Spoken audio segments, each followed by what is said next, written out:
Teachers day ದಿನ ಮಕ್ಕಳು ಮಾಡಿದ್ದೇನು ನೀವೇ ನೋಡ್ಕೊಂಡು ಬನ್ನಿ. ನನಗಂತೂ ಕಣ್ಣಲ್ಲೇ ನೀರು ಬರೋ ರೀತಿ ಆಯಿತು. ಏನೇನು ಮಾಡಿದ್ರು, ಯಾರು ಏನೇನು ಗಿಫ್ಟ್ ಕೊಟ್ಟರು ನೋಡೋಣ ಬನ್ನಿ. Welcome to my YouTube channel. ನೋಡ್ತಾ ಇರ್ಬೋದು ಅವ್ರ ಗಲಾಟೆ ಸೌಂಡ್ ಎಷ್ಟಿದೆ ಅಂತ.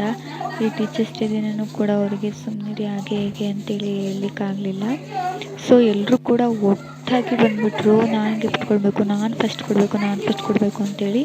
ಸೊ ಹಾಗಾಗಿ ಮಕ್ಕಳನ್ನ ಕೂರಿಸಿ ಒಬ್ಬರೊಬ್ಬರನ್ನ ನಾನು ಕರಿತಾ ಇದ್ದೆ, ಒಬ್ಬರಾದ್ಮೇಲೆ ಒಬ್ಬರು ಬನ್ನಿ ಮಕ್ಕಳ ಅಂತಂದ್ಬಿಟ್ಟು.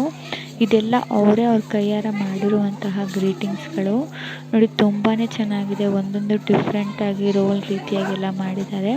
ಮತ್ತು ಗಿಫ್ಟ್ಗಳನ್ನು ತೊಗೊಂಡು ಬಂದಿದ್ದಾರೆ. ಗಿಫ್ಟನ್ನು ಕೊಟ್ಬಿಟ್ಟು ನನಗೆ ಇಲ್ಲಿ ಗೆಸ್ ಮಾಡಿ ಅಂತ ಹೇಳಿದರು. ಮ್ಯಾಮ್ ಏನಿದೆ ಹೇಳಿ ನೋಡೋಣ ಅಂತೇಳಿ. ನಾನು ಅಯ್ಯೋ ಮಕ್ಕಳು ಇದೆಲ್ಲ ಬೇರೆ ತರ್ತಾರಲ್ಲ ಅಂತಂದ್ಬಿಟ್ಟು ಗೆಸ್ ಮಾಡೋಕ್ಕೋದೆ ಆಗಲಿಲ್ಲ. ಸೊ ಸಿಲ್ವರ್ ರಿಂಗ್ ಇತ್ತು, ತುಂಬಾ ಖುಷಿ ಆಯಿತು. ಆ ರಿಂಗಿನ ನಾನು ಹಾಗೆ ಇಟ್ಕೊಂಡಿದ್ದೀನಿ. ಮತ್ತು ಗ್ರೀಟಿಂಗ್ಸ್ಗಳು ನೋಡ್ಬೋದು, ಒಬ್ಬರೊಬ್ಬರು ಮಾಡಿರೋ ಗ್ರೀಟಿಂಗ್ಸ್ ಕೂಡ ತುಂಬಾ ಕ್ರಿಯೇಟಿವ್ ಆಗಿತ್ತು. ಅವರಾದಂಥ ಸ್ಟೈಲಲ್ಲಿ ಗ್ರೀಟಿಂಗ್ಸ್ನ ಮಾಡಿದ್ರು. ಹಾಗೆ ಅವ್ರವ್ರಿಗೆ ಅನಿಸಿದ ಥಾಟನ್ನು ಬರ್ಕೊಂಡ್ಬಂದಿದ್ರು, ಮತ್ತು ನನ್ನ ಬಗ್ಗೆ ಅನಿಸಿಕೆ ಬರ್ಕೊಂಡ್ಬಂದಿದ್ರು. ಹಾಗೆ ಕೆಲವರು ಪೆನ್ಗಳನ್ನೆಲ್ಲ ಗಿಫ್ಟ್ ಕೊಟ್ಟರು.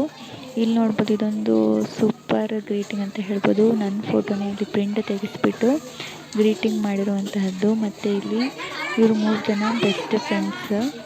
ಇವ್ರು 3 ಜನ ಸೇರಿ ಪೆನ್ನು ಹಾಗಾಗಿ ಇವ್ರು ತುಂಬ ತರಲೆ ಮಾಡ್ತಿರ್ತಾರೆ. ಹಾಗೆ ತುಂಬಾ ಚೆನ್ನಾಗಿ ಓದ್ತಾರೆ ಹುಡುಗರು. ಇವ್ರನ್ನೆಲ್ಲ ಕೂಡ ನಾನೀಗ ತುಂಬಾ ಮಿಸ್ ಮಾಡ್ಕೋತೀನಿ. ಇವ್ರು ಕೊಟ್ಟಿರೋ ಗ್ರೀಟಿಂಗ್ಸ್ಗಳು ಕೂಡ ಇನ್ನೂ ಹಾಗೆ ಇಟ್ಟಿದ್ದೀನಿ.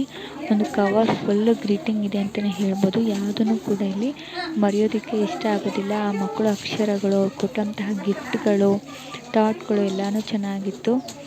ಇಲ್ಲೊಬ್ರು ನೋಡಿ ಒಂದು ಸರ ತೊಗೊಂಡ್ಬಿಟ್ಟು ನಾನೇ ಹಾಕಬೇಕು ಮ್ಯಾಮ್ಗೆ, ನಾನೇ ಹಾಕಬೇಕು ಅಂತೇಳಿ ಹಾಕ್ತಿದ್ದಾರೆ. ಸೊ ಇದರಿಂದ ಅವರಿಗೂ ಕೂಡ ತುಂಬಾ ಖುಷಿ ಆಗುತ್ತೆ. ನಾನು ಎಲ್ರಿಗೂ ಕೂಡ ತುಂಬಾ ಮಿಸ್ ಮಾಡ್ಕೋತೀನಿ. ಥ್ಯಾಂಕ್ ಯು ಸೋ ಮಚ್ ನಿಮ್ಮೆಲ್ಲರ ಈ ಒಂದು ಪ್ರೀತಿಗೆ, ಹಾಗೆ ನಿಮ್ಮ ಗ್ರೀಟಿಂಗ್ಸ್ಗೆ. Thank you so much.